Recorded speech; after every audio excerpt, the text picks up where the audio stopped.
10 लाख लाडक्या बहिणी अपात्र ठरण्याची शक्यता आहे। आता आयटी खातंही तपासलं जाणार आहे। सरकारकडून आता मोठा निर्णय घेण्यात येतोय, त्यामुळे आता 10 लाख लाडक्या बहिणी अपात्र ठरण्याची शक्यता आहे। आता लाडक्या बहिणींचं आयटी खातंही तपासलं जाणार आहे। लाडक्या बहिणी योजनेत आतापर्यंत 5 लाख महिला अपात्र ठरल्या आहेत। अपात्र महिलांमध्ये इतर योजनांच्या लाभार्थी बाद झाल्या आहेत।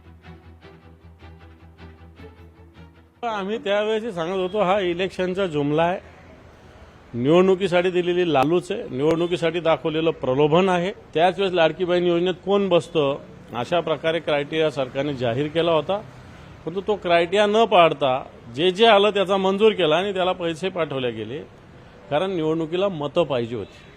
आता निवडणूक संपलेली आहे, मतं घेतलेली आहे आणि म्हणून आता या सगळ्या याच्यात गाळणी होणार, नावालाच लाडक्या बहिणी उरतील अशा प्रकारची स्थिती निश्चित होणार।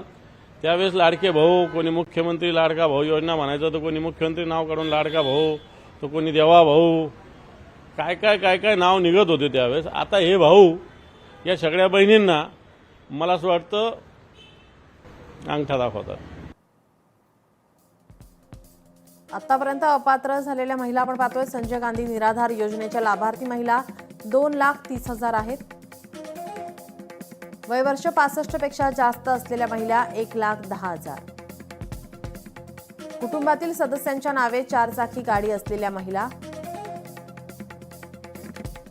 नमो शक्ती योजनेच्या लाभार्थी महिला। स्वेच्छेने योजनेतून नाव मागे घेणाऱ्या महिला 1,60,000। आतापर्यंत या महिला अपात्र ठरल्या आहेत।